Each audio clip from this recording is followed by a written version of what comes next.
Hello बच्चों, मैं Deepak Singh, masters student of IT Kanpur. हम क्लास 12th का सेकेंड बुक का सेकेंड चैप्टर पढ़ रहे हैं, alcohol phenol ether. Alcohol phenol ether का आपका 6 लेक्चर हो चुका है, ये 7th लेक्चर है। हम कोशिश करेंगे कि थोड़े से हमारे ईथर के पार्ट रह गए हैं। ईथर वाले में हमने इलेक्ट्रोफिलिक सब्स्टिट्यूशन रिएक्शन का पार्ट थोड़ा सा बचा है और physical properties and chemical properties भी बचे हुए हैं, तो उसे हम कवर करेंगे। और कवर करने के बाद फिर हम कुछ हमने क्वेश्चन लेके आए हैं प्रीवियस ईयर के, तो उसे सॉल्व करेंगे। तो हम आगे शुरू करते हैं। Alcohol phenol ether, alcohol phenol and ethers. ये अल्कोहल फिनोल ईथर का आपका लेक्चर 6 है, ठीक है। सॉरी 6 हो चुका है, 7 है ये आपका, ये लेक्चर 7 है। लेक्चर 6 तक हमने ईथर का मेथड ऑफ प्रिपरेशन तक पढ़ा था। ईथर में उसका पूरा डिटेल में हमने वहाँ पे मैकेनिज्म डिस्कस कर लिया है। तो अभी जो हम पढ़ेंगे वो हम पढ़ेंगे physical properties of ether. Physical properties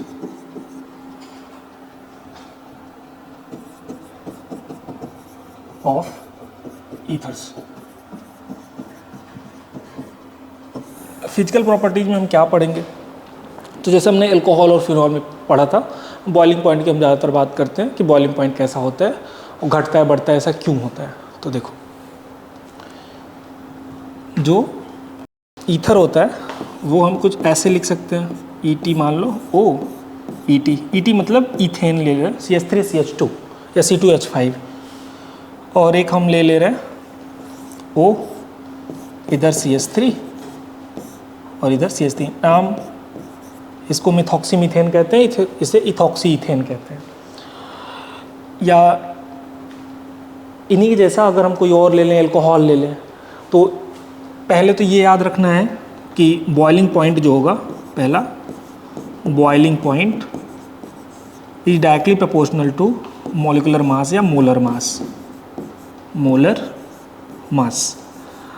सबसे पहले अगर हम अल्कोहल फिनोल ईथर कुछ भी दे रखा है, फंक्शनल ग्रुप या कुछ भी नहीं देखना, सबसे पहले हमें देखना है कि number of carbon atom, number of hydrogen atom, number of nitrogen atom, मतलब जो मॉलिक्यूलर फार्मूला दे रखा है उसका हम मॉलिक्यूलर मास पता करना है। अगर मॉलिक्यूलर या मोलर मास अगर हमारा जिसका ज़्यादा होगा, हमेशा उसका जो बॉइलिंग पॉइंट होगा वो ज़्यादा होगा। अगर उनका जो मोलर मास है या मॉलिक्यूलर जो मास है वो कंपैरेबल होता है, कंपैरेबल का मतलब होता है कि बहुत थोड़ा डिफरेंस हो, 1, 2, 4 का, उस केसेस में हम फिर देखते हैं कि कहाँ पे हमारा फंक्शनल ग्रुप कौन सा लगा हुआ है। जैसे हमने बताया था आपको अल्कोहल और फिनोल के केस में, वहाँ पे हाइड्रोजन बॉन्डिंग होता है। अगर आपको याद हो, यहाँ पे बॉइलिंग पॉइंट इसका ज़्यादा होगा। क्यों? क्योंकि ये जो ईटी है, ईटी मतलब इथेन, CH3CH2। ईटी का क्या मतलब है? ईटी मतलब होता है CH3CH2, यहाँ से ये होता है ईटी का मतलब, या इसी को C2H5 एक साथ भी लिखा जाता है। तो इसका मोलर मास चूँकि ज़्यादा है तो इससे हमेशा इसका बॉइलिंग पॉइंट ज़्यादा होगा। ये हमने क्या कंपेयर किया है? ये हमने कंपेयर किया है बॉइलिंग पॉइंट, बॉइलिंग पॉइंट। अच्छा, मान लेते हैं कि ये तो बेसिस पे हमने किया है, मोलर मास के बेसिस पे।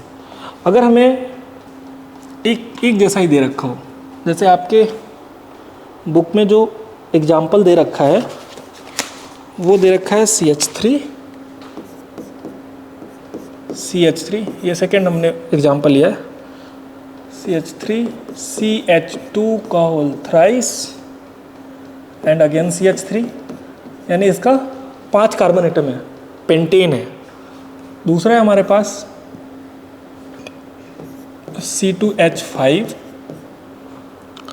O C2H5, ठीक है। फिर हमारे पास है CH3 CH2, और ये यहाँ पे फिर से 3 है, और फिर OH। ये क्या क्या है आपका दिया हुआ?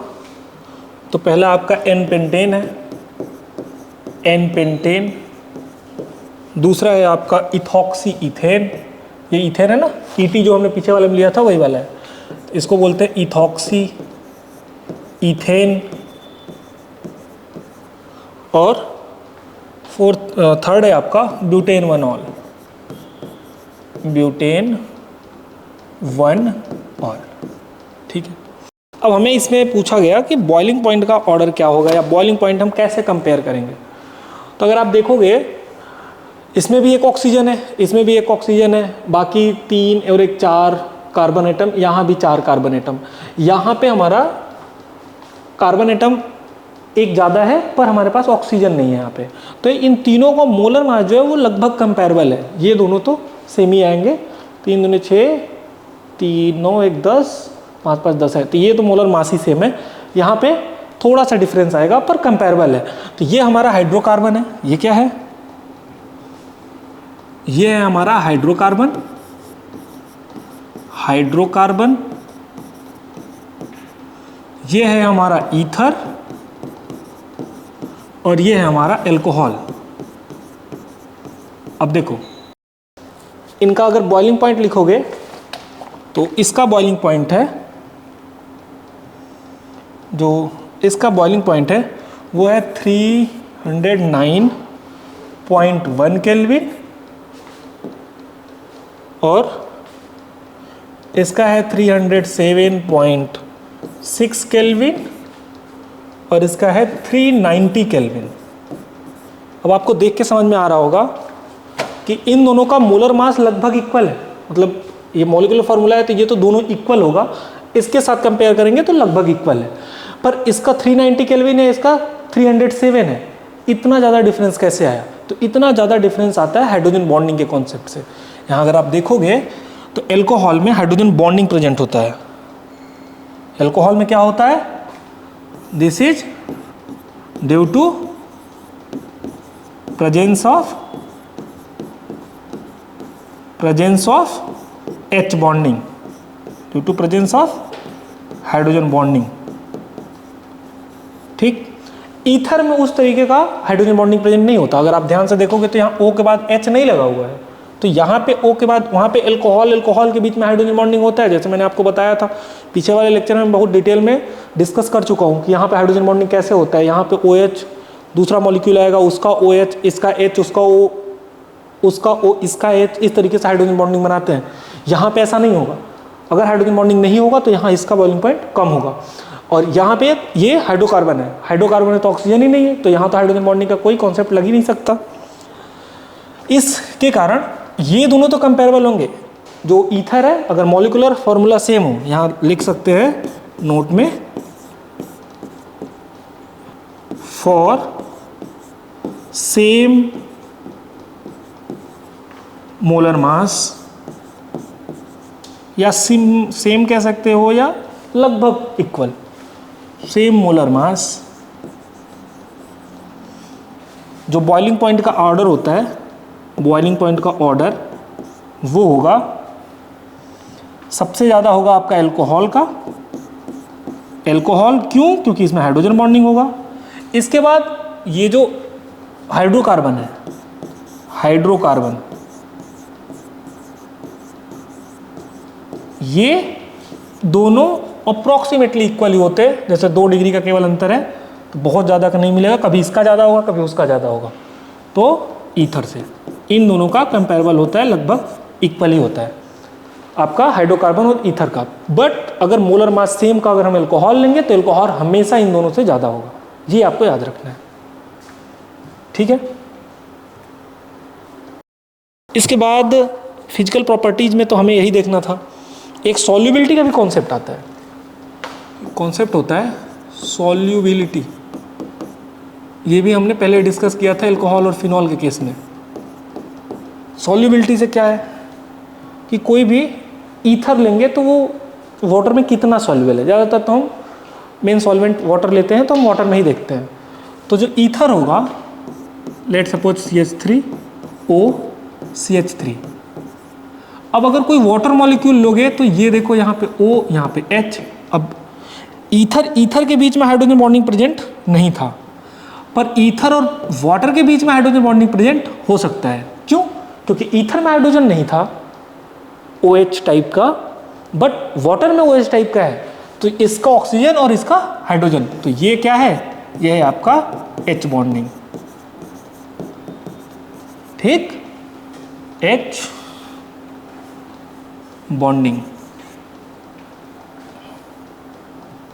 तो यहां लिख लेंगे हम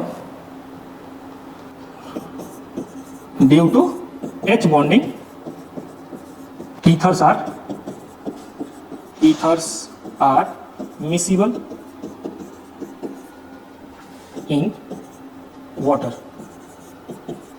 ठीक, ये कैसे होता है तो आपने देख लिया, ईथर के बीच में नहीं होता, क्योंकि ईथर और ईथर के बीच में कहीं भी OH टाइप का ग्रुप नहीं है, पर ईथर और वाटर के बीच में हो सकता है, क्योंकि वहां इस पानी के पास से OH आ सकता है, तो ऑक्सीजन फिर हाइड्रोजन फिर ऑक्सीजन। तो ऐसा ही तो हाइड्रोजन बॉन्डिंग होता है कि हाइड्रोजन दो के बीच में फंस जाए, या तो ऑक्सीजन ऑक्सीजन के बीच में, ऑक्सीजन फ्लोरीन के बीच में, ऑक्सीजन नाइट्रोजन के बीच में। फोन मैंने आपको बताया था FON, ये तीनों में से या तो दो अलग अलग आ जाए या दो कोई सेम आ जाए, उसके बीच में अगर हाइड्रोजन फंस रहा है तो वहाँ पे हाइड्रोजन बॉन्डिंग होगा। फिर से यहाँ देख लो, जो पीछे नहीं दिए हो देखे होगे, तो ये तीन एटम होते हैं, अगर इनके बीच में कभी भी हाइड्रोजन फंसा तो हमेशा हाइड्रोजन बॉन्डिंग होगा, फ्लोरीन, ऑक्सीजन एंड नाइट्रोजन। तो ये था हमारा फिजिकल प्रॉपर्टीज ऑफ ईथर। अब हम आगे चलेंगे केमिकल प्रॉपर्टीज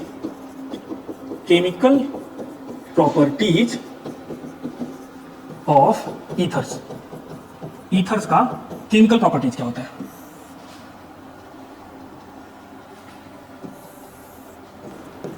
ठीक है, केमिकल प्रॉपर्टीज में सबसे पहले हमें जो पढ़ना है वो हमारा पढ़ना है रिएक्शन विद HX। X यहां पे क्या हो सकता है? तो X हमारा ClBrI, कुछ भी हो सकता है, यानी HCl से रिएक्शन कराओ ईथर का, HBr से कराओ या HI से कराओ, तो इन तीनों में से कोई भी हो सकता है। अब देखो इसका रिएक्शन अगर हम कराएंगे तो कैसे रिएक्शन होता कैसे है, तो मैं एक सबसे पहले तो ये देख लो कि जब भी मान लो CH3O और C2H5 इसका आपने रिएक्शन कराया और इसके साथ आपने डाल दिया है HI, ठीक है। अब HI में पहले रिएक्शन होगा कैसे? तो ये देखो, ये जो HI है वो आपका सोर्स है, ये किस चीज़ का सोर्स है? H प्लस का एंड I माइनस का, H plus and I minus का। तो जो ऑक्सीजन का ये लोन पेयर है, ये जो ऑक्सीजन का लोन पेयर है, ये जाएगा प्रोटोनेट होगा पहले, और यहाँ पे बनाएगा ये CH3O C2H5O, सॉरी यहाँ पे H, और इस पे आएगा पॉजिटिव चार्ज। इसके बाद अब सारा खेल शुरू होता है। सबसे पहले कोई भी ईथर होगा एसिड में सबसे पहले प्रोटोनेट होगा। प्रोटोनेट होने के बाद यहां पे अगला स्टेप होता है I माइनस का अटैक। I माइनस का अटैक यहां भी हो सकता है और I माइनस का अटैक यहां भी हो सकता है। इधर से करेगा तो ये कुछ देखो, इसको मैं पाथ 1 बोल देता हूं, ठीक है, और इसको मैं इधर से अगर अटैक किया तो इसको मैं पाथ 2 बोल देता हूं, ठीक है। अब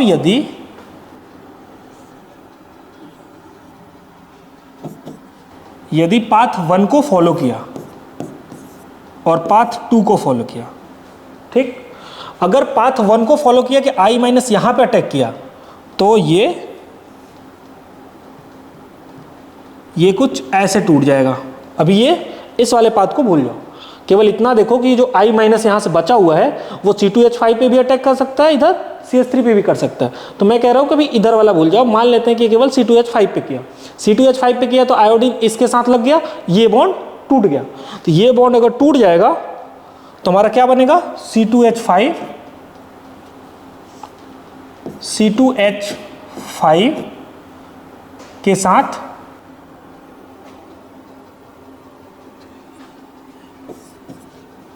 यहाँ पे हमारा बनेगा C2H5 और इधर आयोडीन, ठीक।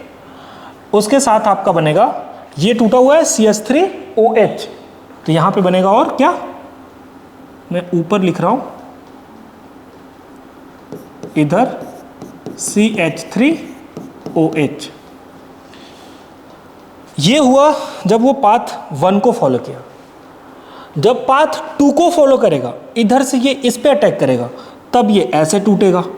अब केवल हरे वाले को देखो, ये अगर I- इधर इस पे अटैक किया तो ये टूट के ऐसे जाएगा। तो अब की बार आयोडीन CH3 के साथ लगेगा, तो हमारा यहाँ बनेगा CH3 आयोडीन, और ये ऐसे टूटा तो C2H5 के साथ, इस C2H5 के साथ OH चला गया, तो ये बनेगा C2H5OH। इसके साथ और क्या बनेगा, C2H5OH। समझ में आ रहा, ये दो प्रोडक्ट बन रहे हैं। अब इसमें से कौन सा मेजर बनेगा, कौन सा माइनर बनेगा, ये आगे कैसे डिसाइड किया जाता है वो हम आगे वाले स्लाइड में देखेंगे। ये पहले आगे आप अच्छे से लिख लोगे।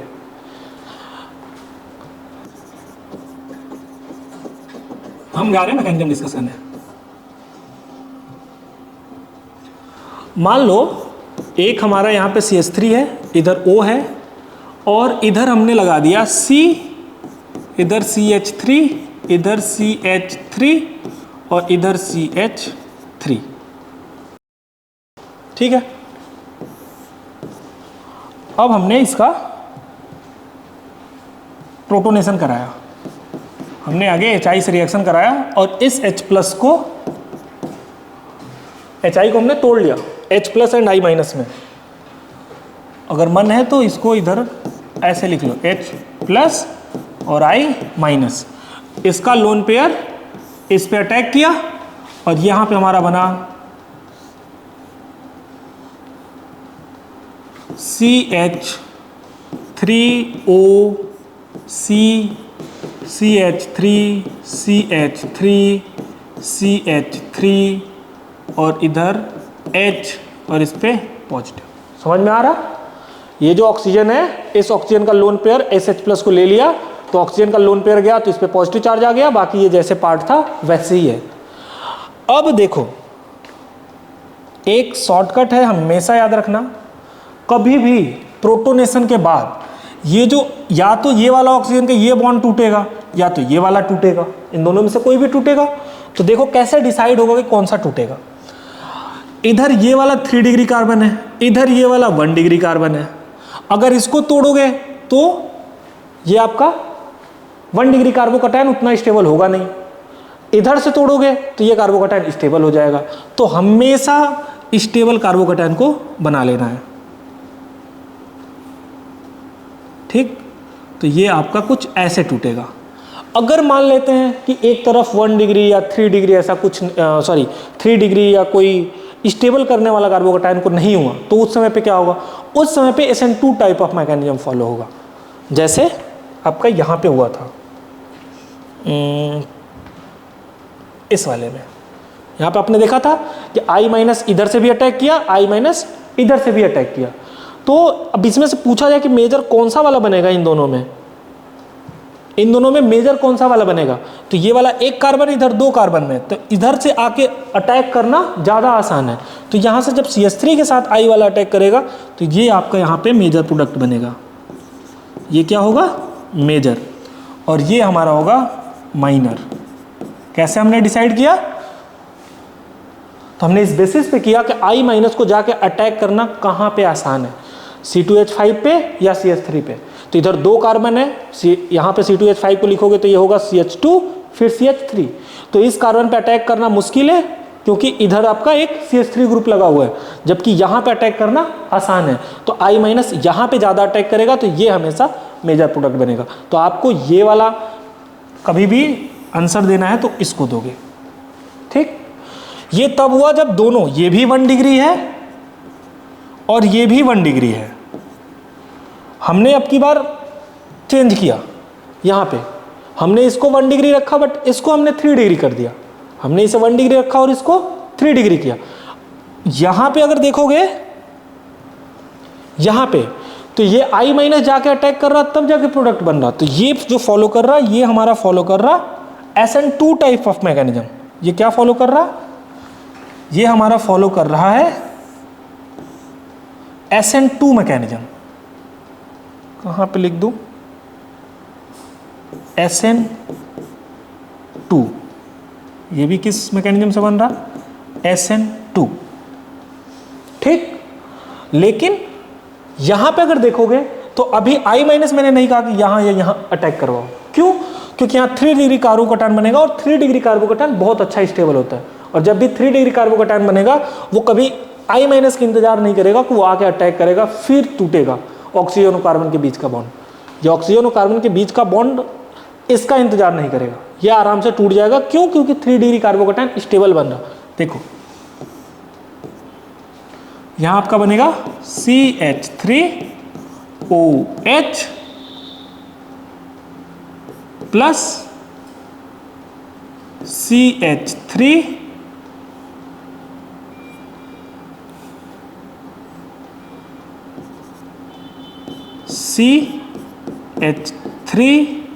CH3 और ये कार्बोकैटायन देख रहे हो, 3 3 6 3 9 अल्फा हाइड्रोजन है। तो ये कार्बोकैटायन अच्छा स्टेबल है। अब इसके बाद I माइनस आएगा, यहां के बाद आपका I माइनस आराम से आएगा और जुड़ जाएगा। तो ये हमारा बन गया CH3C, इधर CH3, इधर भी CH3 और यहां जुड़ गया आयोडीन। ये दिखा, यहाँ पे I माइनस आके जुड़ गया। तो ये किस मैकेनिज्म को फॉलो किया, तो कार्बोकैटायन बना है, यानी कि SN1 मैकेनिज्म। तो ये हमारा क्या है, ये है हमारा SN1 मैकेनिज्म। तो ये याद रखेंगे, जब भी आपका जो ऑक्सीजन के दोनों तरफ ग्रुप लगे हुए हैं, इस ऑक्सीजन के जो दोनों तरफ ग्रुप लगे हुए हैं, ये अगर ये भी 1 डिग्री हुआ और ये भी 1 डिग्री या 2 डिग्री कोई भी अगर होगा, तो हमेशा SN2 मैकेनिज्म से जाएगा। न्यूक्लियो प्रोटोनेशन होने के बाद, ये प्रोटोनेशन होने के बाद I माइनस आएगा, या तो इधर अटैक करेगा या तो इधर अटैक करेगा। वो डिसाइड कैसे होगा, तो जहां पे उसे अटैक करना हिंड्रेंस कम होगा वहां पे वो अटैक करेगा। बट यदि मान लेते हैं कि यहाँ पे 1 डिग्री या ये 1 डिग्री, एक कोई 1 डिग्री है, बट जो दूसरा वाला है वो आपका फिनाइल रिंग है, या वो मान लेते हैं कि 3 डिग्री कार्बन लगा हुआ है, उस समय पे जब भी ऐसा केस हुआ कि इधर एक 1 डिग्री है बट इधर एक 3 डिग्री है, अब ये इंतजार नहीं करेगा कि I माइनस आके अटैक करे, ये तुरंत टूट जाएगा और टूटने के बाद कार्बोकैटायन बना देगा, और कार्बोकैटायन बनेगा उसके बाद I माइनस जाके जुड़ेगा। तो ये मैकेनिज्म है। इससे आपको एक बार जब लिख के ट्राई करोगे तब आपको समझ में आएगा कि ऐसा क्यों हो रहा है। जैसे एक एग्जाम्पल ले लेते हैं, आपका बुक में एक और दे रखा है,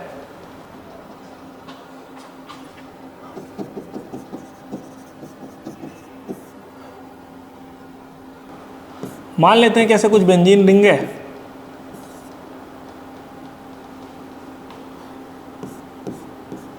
और यहाँ पे O है और इधर CH3 है।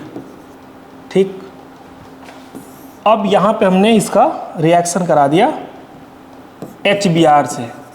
किससे कराया, HBr। तो पहले तो ये लोन पेयर H प्लस को लेगा, प्रोटोनेट होगा, तो ये कुछ ऐसे बन गया O, इधर CH3 और इधर H और इस पे पॉजिटिव चार्ज। ठीक, पहले तो इतना होगा। इतना होने के बाद अब आप देख सकते हो ये बॉन्ड कभी नहीं टूटेगा। क्यों, क्योंकि यहां से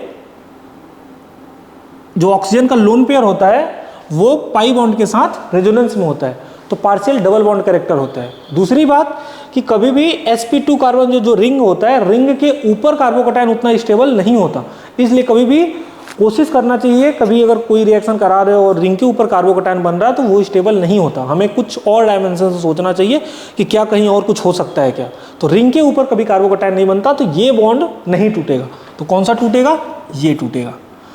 कैसे होगा, तो बस अगली बार में Br हमने दे रखा है, तो ये आपका Br माइनस आएगा, इस पे अटैक करेगा और ये बॉन्ड टूट गया। तो ये आपका बन जाएगा इधर आपका फिनॉल प्लस CH3I। ठीक, ऐसे आपका रिएक्शन कराना होता है। अच्छा, रेट ऑफ रिएक्शन का एक ऑर्डर होता है, वो भी लिख लो। अगर मान लो जो हैलाइड है उसका रेट ऑफ रिएक्शन क्या होता है, रेट ऑफ रिएक्शन, उसका ऑर्डर देख लो आप। सबसे पहले HI, फिर HBr, फिर HCl। HF को हम नहीं लेते, बहुत गंदा रिएक्शन देता है, बस 3 ही को लेंगे और इसका ऑर्डर यही होगा। ऐसा क्यों? क्योंकि I बहुत बड़ा होता है, यही इसका एसिडिक कैरेक्टर भी होता है, ये भी याद रखना। रेट ऑफ रिएक्शन का भी ऑर्डर है एंड एसिडिक कैरेक्टर का भी ऑर्डर है। एसिडिक कैरेक्टर, HI सबसे ज़्यादा एसिडिक होता है, तब HBr, तब HCl होता है। ऐसा क्यों होता है? क्योंकि H प्लस जाने के बाद जो I माइनस बनेगा, I माइनस का साइज बहुत बड़ा होता है कंपेयर टू Cl माइनस। तो निगेटिव चार्ज जितना बड़ा है उतना आराम से उस पर जाके स्टेबलाइज हो जाएगा। जैसे मान लो कि ये I माइनस है, ये Br माइनस है और ये Cl माइनस है, इस पर भी एक निगेटिव, इस पर भी एक निगेटिव, इस पर भी एक निगेटिव। ये आपका I माइनस है, ये Br माइनस है, ये Cl माइनस है। तो अगर स्टेबिलिटी का ऑर्डर देखोगे तो ये सबसे ज़्यादा स्टेबल है। स्टेबिलिटी, अगर आपने GOC पढ़ा होगा तो आपको पता होगा कि कभी भी हमें एसिडिटी अगर बताना होता है तो हम H प्लस निकाल देते हैं और जो निगेटिव चार्ज बचा उसकी स्टेबिलिटी देख लेते हैं। तो जनरली हमसे हमारा सारे क्वेश्चन इससे हो जाते हैं। कभी कभी ऐसा होता है हाइड्रोजन बॉन्डिंग के कुछ कॉन्सेप्ट लगते हैं तो वहाँ पे कुछ क्वेश्चन गलत होते हैं, नहीं तो जनरली हमारे सारे क्वेश्चन ऐसे हो जाते हैं कि H प्लस के लिए इसको कॉन्जुगेट बेस बोलते हैं। H प्लस निकाल दो तो जो बचा वो कॉन्जुगेट बेस है। तो कॉन्जुगेट बेस की स्टेबिलिटी देख लो और कॉन्जुगेट बेस में जो सबसे ज़्यादा स्टेबल है उसकी एसिडिटी सबसे ज़्यादा होगी। तो I माइनस सबसे बड़ा है, सबसे ज़्यादा स्टेबल होगा, तो ये H प्लस आराम से दे देगा, फिर ये देगा, फिर ये देगा। तो जो जैसा जितना पहले H प्लस देगा वो उतना जल्दी प्रोटोनेट होगा और उसी हिसाब से I माइनस की न्यूक्लियोफिलिसिटी ज़्यादा होती है तो रिएक्शन फास्ट जाएगा। तो रेट ऑफ रिएक्शन का भी यही ऑर्डर होता है। ऐसा क्यों है? क्योंकि एसिडिक कैरेक्टर इनका ज़्यादा होता है। ये हुआ आपका रेट ऑफ रिएक्शन एंड कैसे जो ईथर्स होते हैं वो किस तरीके से रिएक्शन करते हैं एसिड के साथ। एसिड मतलब HCl, HBr, HI, इनके साथ किस तरीके से रिएक्शन शो करते हैं। यहाँ पे एक और कॉन्सेप्ट आता है, वो क्या है देख लो। मान लो कुछ ऐसे दे रखा है CH3O C2H5 और इसका रिएक्शन हमसे कहा गया कि HI से कराओ। बट अब की बार हमसे लिख दिया गया यहाँ पे कि जो HI है वो एक्सेस में है। ये इस बात का बहुत ज़्यादा इंपॉर्टेंस है कि हमें ये कह दिया जाए कि जो हमारा HI है वो एक्सेस में है, या HBr है या HCl है वो एक्सेस में है। तो उससे होगा क्या? तो देखो, सबसे पहले तो जैसे रिएक्शन जाती है एकदम वैसे जाएगी। ये हमारा सबसे पहले प्रोटोनेट होगा, तो CH3O, इधर H, इधर C2H5 और इस पे पॉजिटिव चार्ज। तो सबसे पहले तो इसी तरीके का रिएक्शन होगा। CH3 ऑक्सीजन अपना लोन पेयर दिया H प्लस को तो OH, फिर C2H5।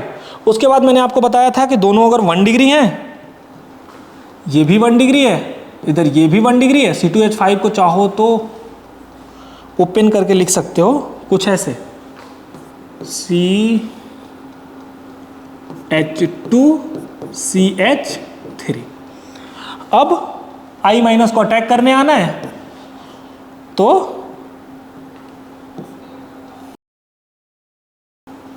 ये भी आपका 1 डिग्री ही है, तो I माइनस आएगा।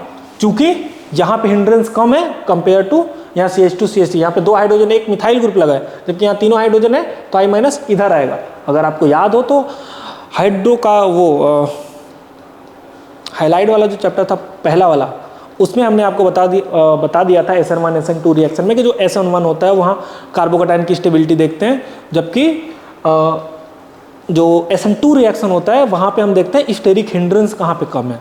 तो ये SN2 मैकेनिज्म, I माइनस को जाकर अटैक करना है ना, तो ये SN2 मैकेनिज्म से जा रहा, तो ये इधर भी जाकर अटैक कर सकता है, इधर भी। तो यहाँ पे ज़्यादा स्टेरिक हिंड्रेंस है क्योंकि 2 हाइड्रोजन 1 मिथाइल है, यहाँ पे तीनों हाइड्रोजन है, तो हाइड्रोजन छोटा है तो यहाँ पे स्टेरिक हिंड्रेंस कम है, तो ये यहाँ पे जाएगा अटैक करेगा और इसको तोड़ देगा। तो ये हमारा बन जाएगा यहाँ पे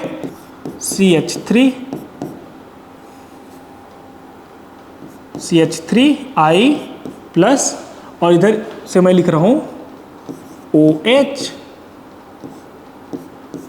CH2CH3। ये हमारा प्रोडक्ट बना। ये तब बनता जब ये एक्सेस में नहीं होता। यहाँ पे हमें एक्सेस में दे रखा है।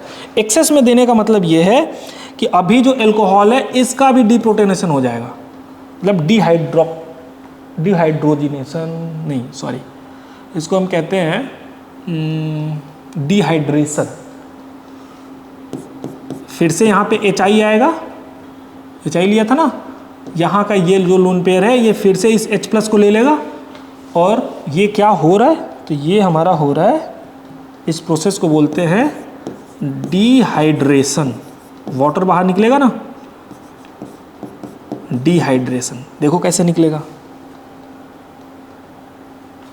यहाँ सबसे पहले CH3 CH2 और OH, और इधर H आ गया और यहाँ पे पॉजिटिव। ये जो OH है वो H+ ले लिया। अगले स्टेप में I माइनस, ये वाला बचा हुआ है, ये जाएगा इस पे अटैक करेगा, इसको निकाल देगा, तो ये हमारा बन जाएगा H2O प्लस ICH2CH3। हो गया। तो आई होप आप लोगों को समझ में आया होगा कि जब भी अगर एक्सेस में दे रखा होगा उस समय पे हमें क्या कराना है। तो यहां लिख लो, reactions of ether with HX in excess. जो HX है वो हमारा एक्सेस में है, तो एल्कोहल तक वो नहीं रुकेगा, एल्कोहल का भी जो OH है उसको पानी बना के बाहर निकाल देगा, तो वहाँ भी हमारा डिहाइड्रेशन हो जाएगा। तो ये पूरा मैकेनिज्म होता है जब हमें HI या HBr या HCl एक्सेस में दे रखा है। अगर एक्सेस में नहीं देता तो हम यहीं पे रोक देते, ये एल्कोहल बन जाता, CH3I बन जाता, उतने पर ही रुक जाता, जैसा कि अभी तक हम पीछे कराते आ रहे थे। ठीक। अच्छा, ये मान लो कि अगर फिनॉल को यहाँ पे एक्सेस में दे दे तो क्या होगा, क्या यहाँ से भी वाटर बाहर निकल जाएगा? तो नहीं, ऐसा नहीं होता। अगर मान लें कि यही मैं दिखा दे रहा हूँ कि, या आगे वाले में दिखा देता हूँ, नहीं तो आप कंफ्यूज हो जाओगे।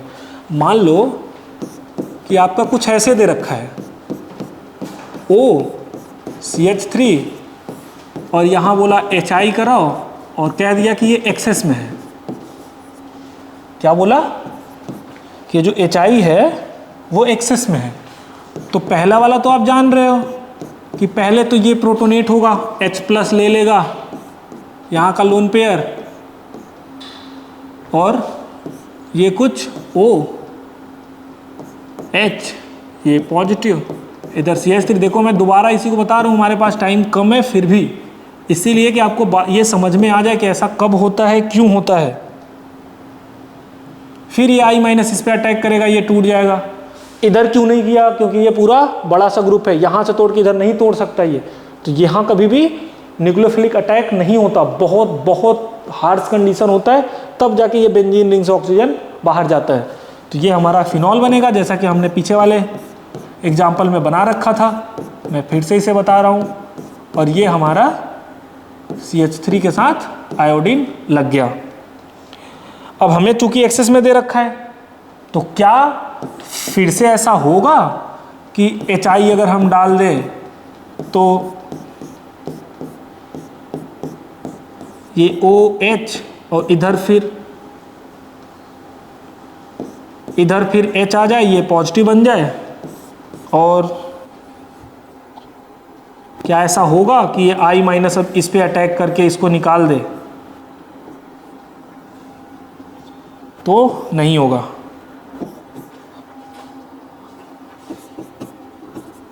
न्यूक्लियोफिलिक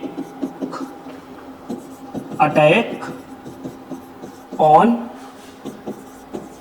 बेंजीन रिंग, यहां लिख लो generally nucleophilic attack on benzene ring will not happen. क्या मतलब है इसका? कि जो बेंजीन रिंग है उसके ऊपर न्यूक्लियोफिलिक, ये न्यूक्लियोफाइल I माइनस न्यूक्लियोफाइल है, तो इसका अटैक इसके ऊपर नहीं होता। क्यों? क्योंकि यहाँ पे बेंजीन रिंग में 6 पाई इलेक्ट्रॉन, 2 इलेक्ट्रॉन इस pi bond, 2 2 4 2 6 pi electron density पहले से है, तो कभी भी ये जो न्यूक्लियोफाइल इलेक्ट्रॉन डेंसिटी के ऊपर नहीं जाएगी। क्यों? क्योंकि एक दूसरे को वो रिपेल करेंगे। तो जब भी बेंजीन रिंग पे अटैक कराना होता है तो हम इलेक्ट्रोफाइल का अटैक कराते हैं, कभी भी हम न्यूक्लियोफाइल का अटैक नहीं कराते। अगर आपको याद हो तो हमने एक डाउस प्रोसेस डिस्कस किया था जिसमें हम फिनॉल से क्लोरोबेंजीन बना रहे थे, वहाँ पे हमने अटैक कराया था, पर वहाँ पे 623 केल्विन टेम्परेचर यूज किया गया था और 200 से 300 आई थिंक वहाँ पे प्रेशर यूज किया गया था। तो बहुत ज़्यादा प्रेशर और बहुत ज़्यादा टेम्परेचर यूज किया जाता है, तब जाके ये यहाँ से बाहर निकलता है। तो जनरली ये ऐसा नहीं होगा। तो generally nucleophilic attack on benzene ring will not happen, हमेशा इलेक्ट्रोफिलिक अटैक होता है। तो यहाँ के आगे नहीं बढ़ेगा, HI डालोगे तो ये प्रोटॉन उठे के पड़ा रहेगा। ठीक, इसके बाद एक कॉन्सेप्ट और है, अपना क्वेश्चन जो हम लेके आए हैं वो डिस्कस कर लेंगे। तो क्या है वो बता दे रहा हूँ। एक और कॉन्सेप्ट है,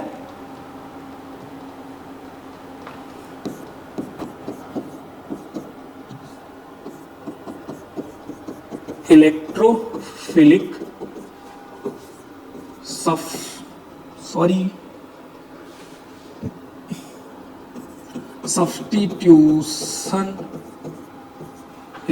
substitution reaction on aromatic ethers. कोई भी मान लो, या एरोमेटिक सब्स्टिट्यूशन रिएक्शन कह सकते हो, या सब्स्टिट्यूशन रिएक्शन ऑन एरोमेटिक जो ईथर होता है जिसमें बेंजीन रिंग लगा है उस पे कैसे होगा। तो देखो, मान लेते हैं, याद रखना है, तो आपको याद रखना है in electrophilic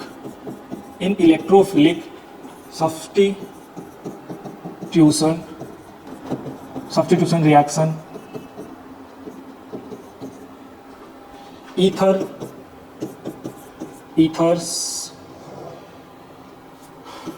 ethers will follow same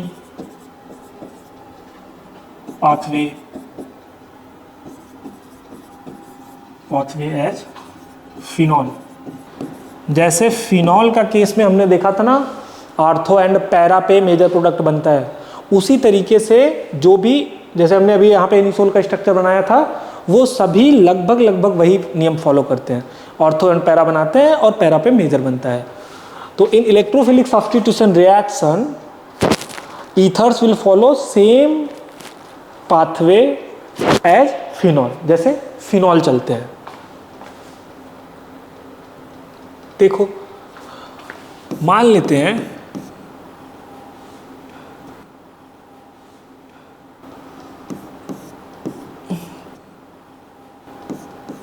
OCH3, हमने एनिसोल लिया, एनिसोल। अब ये एक ईथर है, ये तो आप देख पा रहे होगे कि ये एक ईथर है, RO फिर R, तो ये एक ईथर है। अब इस पे मान लो कोई इलेक्ट्रोफिलिक अटैक कराना है, कोई भी अगर इलेक्ट्रोफिलिक अटैक कराना है तो ये इस पोजीशन पे ऑर्थो पे जाएगा कि मेटा पे जाएगा कि पैरा पे जाएगा, इन तीनों पोजीशन में से किस जगह पे जाएगा, ये कैसे डिसाइड होगा। तो जैसे हमने पीछे यहाँ पे डिस्कस किया था फिनॉल के केस में, तो ऑर्थो मेटा पैरा में से हम कैसे डिसाइड करते हैं, सेम वही यहाँ भी हम फॉलो करते हैं। देखो, OCH3 ये लोन पेयर ऐसे नीचे आया, ये बॉन्ड टूट गया और ये हमारा बना दिया, यहाँ पे निगेटिव चार्ज, यहाँ पे O, इधर CH3, यहाँ पे पॉजिटिव, बाकी इस पाई बॉन्ड को नहीं छेड़ना। ऑक्सीजन का लोन पे नीचे पाई बॉन्ड बनाया तो ऑक्सीजन पे पॉजिटिव चार्ज आएगा, और ये पाई बॉन्ड टूट के इस वाले कार्बन पे, दिख रहा ना, ये पाई बॉन्ड टूट के इस कार्बन पे गया है, इस कार्बन पे, तो यहाँ पे निगेटिव चार्ज। अब अगले स्टेप में ये निगेटिव चार्ज ऐसे पाई बॉन्ड बनाया और ये इस कार्बन पे चला आया, तो हमारा क्या बन जाएगा, यहाँ पे निगेटिव, यहाँ पाई बॉन्ड नया बना है, यहाँ बना है, ये जैसे थे वैसे ही रहेंगे, ठीक है। फिर अगले स्टेप में देखोगे तो ये ऐसे पाई बॉन्ड बनाया और ये टूट के यहाँ पे चला आया, तो ये हमारा अगले स्टेप में क्या बनेगा, यहाँ पे निगेटिव चार्ज बनेगा। ये पाई बॉन्ड ऐसे बनाया है तो यहाँ पे ऐसे आया, ये पाई बॉन्ड जैसे था वैसे रहेगा, इसको हम नहीं छेड़ रहे,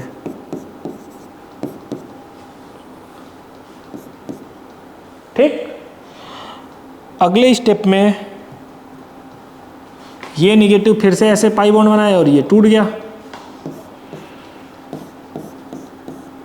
आई होप इतने दिन से आपको बता रहा हूँ, ये बार बार घुमा रहा हूँ इसको, तो इतना तो आप घुमाना तो समझ ही गए होगे कि पाई बॉन्ड को हम कैसे बेंजीन रिंग में घुमाते हैं और इसका रेजोनेटिंग स्ट्रक्चर कैसे बनाते हैं। ये सभी हैं इसके रेजोनेटिंग स्ट्रक्चर, और अभी मैं आपका बता दे रहा हूँ यहाँ पे रेजोनेंस हाइब्रिड। ये पाई बॉन्ड ऐसे घूम रहा था, ये ऑक्सीजन था, यहाँ भी ऐसे पाई बॉन्ड बन रहा था,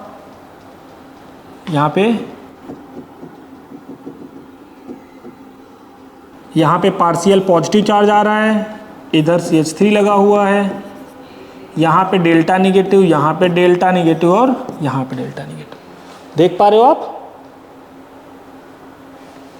दूसरे कलर से दिखा देता हूँ आपको, यहाँ पे पार्शियल निगेटिव चार्ज, यहाँ भी पार्शियल निगेटिव और यहाँ भी पार्शियल निगेटिव, देख रहे हो। एक बार निगेटिव चार्ज इस ऑर्थो पे आया, फिर पैरा पे आया, फिर घूम के ऑर्थो पे आया, और इन तीनों स्ट्रक्चर को ऐसे कंबाइन जब बनाओगे तो यहाँ दोनों ऑर्थो पे और यहाँ पे निगेटिव चार्ज आएगा, तो दोनों ऑर्थो पे एंड पैरा पे। अब हमसे पूछा जाए कि इलेक्ट्रोफाइल कहाँ आएगा, तो अब देख के आप बता सकते हो कि जहाँ पे इलेक्ट्रॉन डेंसिटी ज़्यादा होगा, इलेक्ट्रोफाइल को क्या चाहिए, इलेक्ट्रॉन डेंसिटी चाहिए। इलेक्ट्रोफाइल का मतलब ये होता है कि उसके पास इलेक्ट्रॉन की कमी है, तो जहाँ पे इलेक्ट्रॉन ज़्यादा होगा वो वहाँ पे जाएगा। तो इन ऑर्थो और पैरा में से ऑर्थो पे भी जा सकता है, पैरा पे भी जा सकता है, तो हमारा क्या प्रोडक्ट बनेगा, तो हमारा प्रोडक्ट बनेगा OCH3। एक बार ऑर्थो पे इस इलेक्ट्रोफाइल को लगाओ एंड दूसरा OCH3 और एक बार पैरा पे इलेक्ट्रोफाइल को लगाओ, ऐसा हम कर सकते हैं। अब इसमें अगर पूछा जाए कि हमारा पास मेजर प्रोडक्ट कौन बनेगा, इन दोनों में से मेजर कौन सा होगा, तो जब आप फिनॉल वाला केस पढ़ रहे थे वहाँ भी देखा था आपने कि जो पैरा प्रोडक्ट होता है वो मेजर प्रोडक्ट बनता है, तो यहाँ पे भी आपका जो पैरा प्रोडक्ट होगा वो मेजर प्रोडक्ट बनेगा और ये आपका माइनर प्रोडक्ट बनेगा। ये कैसा डिसाइड हुआ, तो देखो एम इफेक्ट, ये जो रेजोनेंस हुआ इसके आधार पर हम नहीं कह सकते कि इन तीनों में से कौन ज़्यादा इलेक्ट्रॉन डेंसिटी रखता है, पर जैसे ही मान लो कि वो ऑक्सीजन तो इलेक्ट्रोनिगेटिव होता है, कार्बन से ज़्यादा होता है, तो ये इलेक्ट्रॉन डेंसिटी सिंगल बॉन्ड के थ्रू ऊपर की तरफ खींचेगा। अगर ऊपर की तरफ खींचेगा तो यहाँ से ज़्यादा खींचेगा जो पास में है। अगर आपको याद हो तो इंडक्टिव इफेक्ट में मैंने आपको बता रखा है कि -I इफेक्ट जो होता है वो सिग्मा बॉन्ड के थ्रू चलता है, तो जितना ज़्यादा डिस्टेंस उतना I इफेक्ट कम लगता है। तो यहाँ पे I इफेक्ट नहीं काम करेगा क्योंकि 3 कार्बन तक ही लेते हैं, तो 1 2 3 यहाँ पे आता है, खत्म हो गया। तो यहाँ पे सबसे ज़्यादा लगेगा, फिर यहाँ पे, तो जो कुछ इलेक्ट्रॉन डेंसिटी है वो -I के थ्रू ऐसे कुछ खींचा जाएगा, ऐसे -I के थ्रू ऐसे, तो यहाँ पे इलेक्ट्रॉन डेंसिटी कम हो जाएगा ऑक्सीजन के थ्रू, तो ये कुछ ऊपर खींच लेगा। तो इलेक्ट्रोफाइल कहाँ जाएगा इनकी कंपैरिजन में, यहाँ पे अभी यहाँ से तो गया नहीं, तो यहाँ पे आएगा। तो इसलिए जो पैरा प्रोडक्ट होगा वो मेजर प्रोडक्ट होगा। अगर इतना आपको समझ में आ गया है तो आगे आपके लिए बहुत बहुत आसान हो जाएगा। जैसे देखो जो आपके बुक में एग्जाम्पल दे रखे हैं, बस मैं वही जल्दी जल्दी आपको बता रहा हूँ, फिर हम चलेंगे क्वेश्चन की तरफ। पहला आपका है यही दे रखा है, और इसका रिएक्शन हमारा कराना है Br2 इन इथेनोइक एसिड, Br2 इन इथेनोइक एसिड, इथेनोइक एसिड।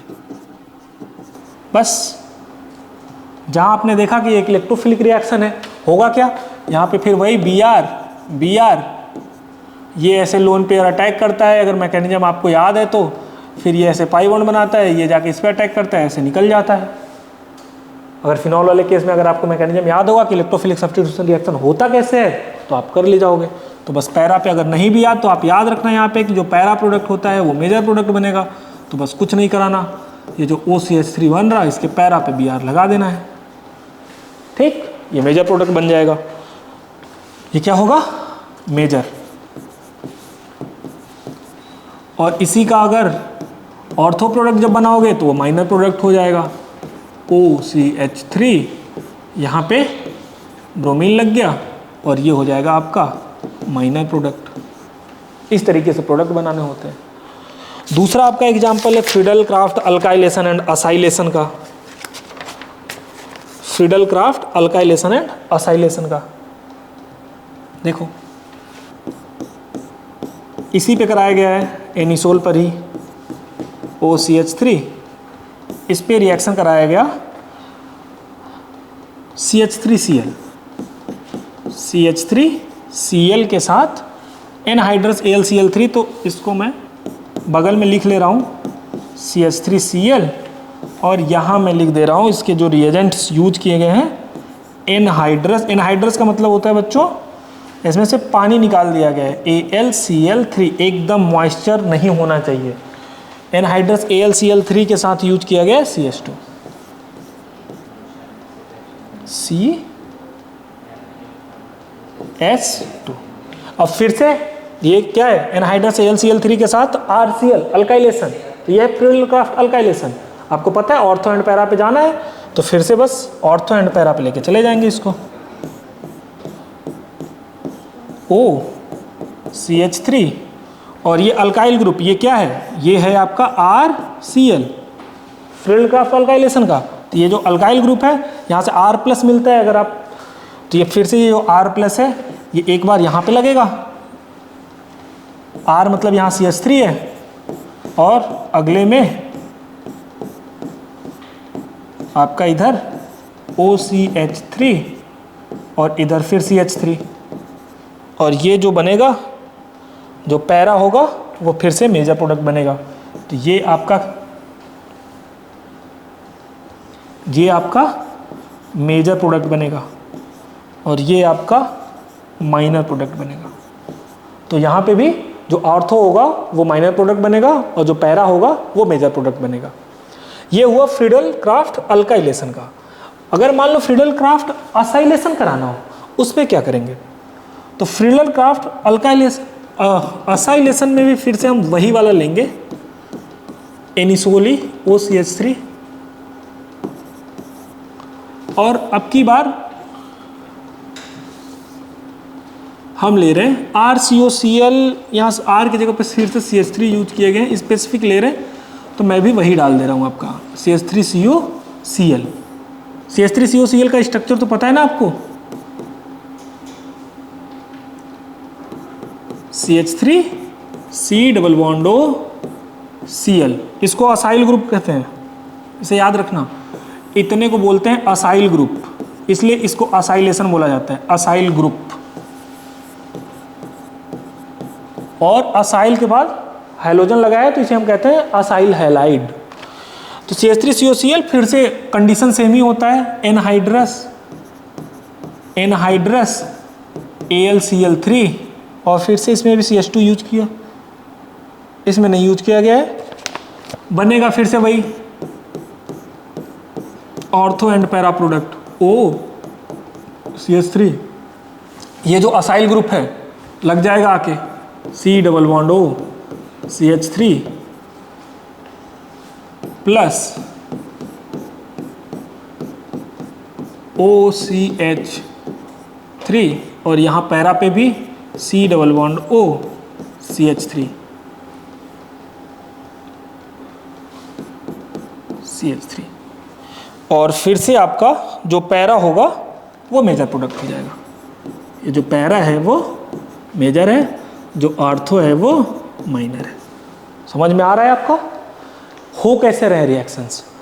अगर आपको पहला वाला जो मैंने आपको बताया यहाँ पे कि कोई ऑर्थो पे क्यों जा रहा है इलेक्ट्रोफाइल या कोई पैरा पे क्यों जा रहा, अगर ये मैकेनिज्म आपको फॉलो समझ में आ गया होगा तो फिर आगे कुछ भी नहीं करना।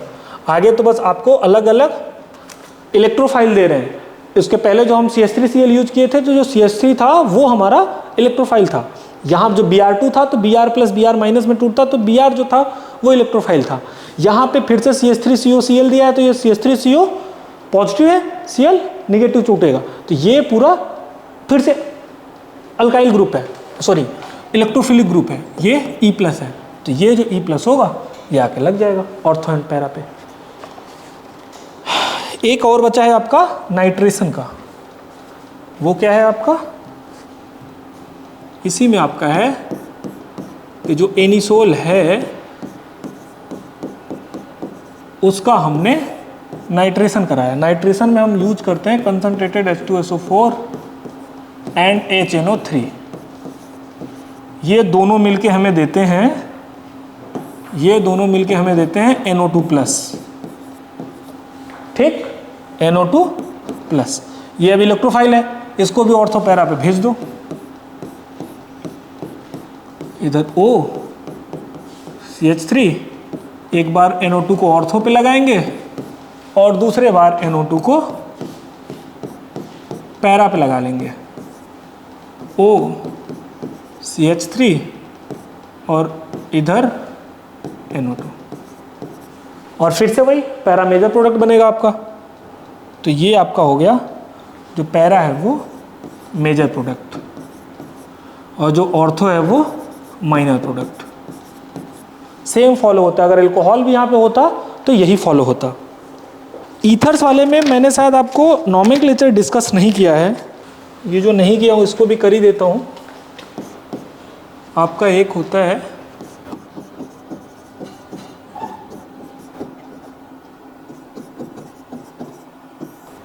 कैसे लिखा जाता है, तो मैं आगे 3-4 का लिख देता हूँ, उसके बाद फिर मैं आपको बताता हूँ। जैसे ये है आपका CH3OCH3, दूसरा है आपका मान लो C2H5, तीसरा मान लेते हैं CH3O, फिर CH2CH2CH3, फिर है आपका C6H5OCH3, ठीक। और भी आपके कई हैं, यही ज़्यादा आपके यूज होते हैं। एक और लिख लेता हूँ, अच्छा CH3OCH3 इधर आपका CH3। अब इनमें कॉमन नेम भी होते हैं और इनके IUPAC नेम भी होते हैं। कॉमन नेम हमें यूज किए जाते हैं कि जब आप लैब में काम करोगे तो वहाँ पे IUPAC नेम ना यूज करके ज़्यादातर कॉमन नेम यूज किए जाते हैं। तो कॉमन नेम भी जानना ज़रूरी होता है, आपके एग्ज़ाम में भी कभी कभी पूछ लिया जाता है। तो देखो कॉमन नेम एंड इधर आपका IUPAC नेम, कुछ तो सेम भी आ जाते हैं। जैसे देखो यहाँ पे ये मिथाइल है CH3CH3, तो इसको हम कहते हैं डाई, कॉमन नेम भी इसका होता है डाई मिथाइल ईथर। यहाँ पे देखोगे C2H5 इथाइल इथाइल ग्रुप है, तो इसको बोलते हैं डाई इथाइल ईथर। यहाँ पे देखोगे तो एक प्रोपेन, 1 2 3 कार्बन इधर है, इधर 1 कार्बन है, तो इसको कहते हैं मिथाइल प्रोपाइल। तो प्रोपाइल मिथाइल या मिथाइल प्रोपाइल, तो मिथाइल प्रोपाइल है, मिथाइल N प्रोपाइल या प्रोपाइल एन प्रोपाइल या प्रोपील, जो भी आप लोग पढ़ते हो, ईथर। सेम यहाँ पे देखोगे तो इधर मिथाइल है, इधर फिनाइल है, तो फिनाइल मिथाइल या मिथाइल फिनाइल ईथर, ये भी आया आपका methyl phenyl ether.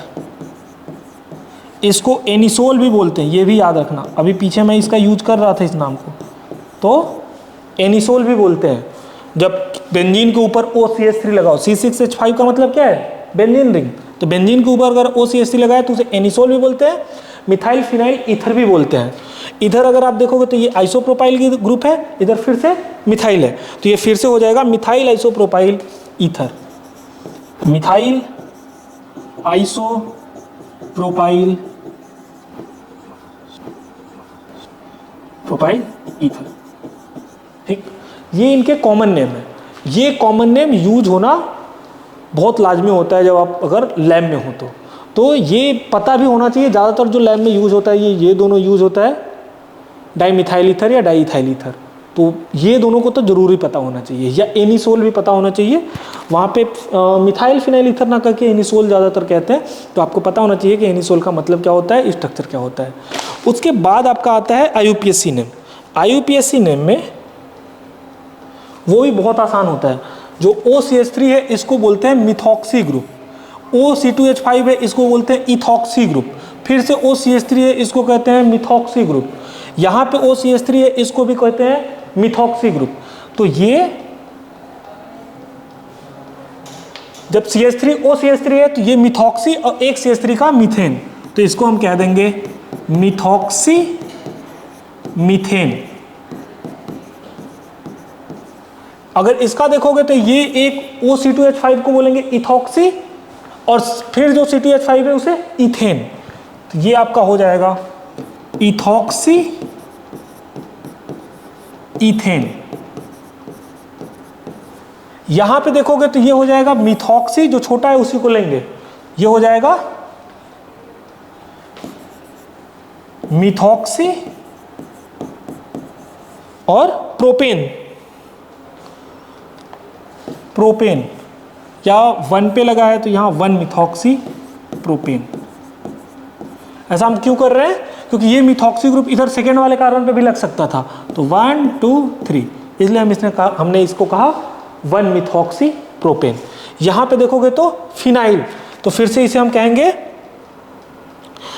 1 phenoxy methoxy benzene, sorry वो दूसरा था, इसको हम कहेंगे मिथॉक्सी बेंजीन। बाकी सब की तुलना में इनका नाम बहुत आसान होता है। इधर फिर से मिथॉक्सी आइसोप्रोपेन या 2 मिथॉक्सी प्रोपेन, 2 यहाँ पर अगर आप देखोगे तो 1 2 3 करोगे तो 1 2 3, तो सेकेंड पे ये मिथॉक्सी ग्रुप लगा है तो हम कहेंगे 2 मिथॉक्सी, तो ये आपका हो जाएगा 2 मिथॉक्सी प्रोपेन। तो यहां पे अगर आप देखोगे तो ये प्रोपेन है, 1 पे लगा था मिथॉक्सी OCH3 ग्रुप, तो हमने उसको लिखा था 1 मिथॉक्सी प्रोपेन। यहाँ पे 2 पे लगा हुआ है, इधर से भी करोगे तो 2 पे बीच वाले कार्बन पे लगा है, तो हम इसे कहेंगे 2 मिथॉक्सी प्रोपेन। तो ये आपके नॉमेनक्लेचर है कि नाम कैसे लिखा जाता है। ये मैंने डिस्कस नहीं किया था, मैं उसमें भूल गया था, पर मुझे लगा ठीक है बहुत ज़्यादा टफ नहीं है, तो आपको जो लास्ट लेक्चर में पढ़ाऊँगा वहीं पर आपको बता दूंगा कि कौन सा नाम कहाँ पर यूज किया जाता है। जनरल नाम आप रखोगे याद, क्योंकि आपसे हो सकता है कि पेपर में डायरेक्ट 1 2 नंबर में पूछ लिया जाए कि इसका नाम बताओ या उसका नाम बताओ। तो जैसे इसका अगर फॉर्मूला इसका E2O लिखा होता है, इसका CH3 Me2O लिखा होता है, ऐसे लिखा होता है, तो आपको पता होना चाहिए कि क्या कहते हैं। डाईइथाइल ईथर तो बहुत जगह यूज होता है, तो इसका तो पता ही होना चाहिए कि डाईइथाइल ईथर के मतलब क्या होता है, C2H5O C2H5 या ETO ऐसे करके लिखा होता है, या CH3 CH2O CH2 CH3। तो ये चैप्टर आपका जो थ्योरेटिकल था या जितना भी इसमें कॉन्सेप्ट थे वो सब मैंने आपको बता दिया है। तो ये वाला हम लेक्चर यहीं पे कंक्लूड करते हैं। अगर इससे रिलेटेड आपका कोई भी क्वेश्चन है, कोई भी डाउट है, तो आप वहाँ पे कमेंट सेक्शन में पूछ सकते हैं। मैं जब भी देखूँगा तो आपको उसका आंसर दे दूँगा। ठीक है, थैंक यू।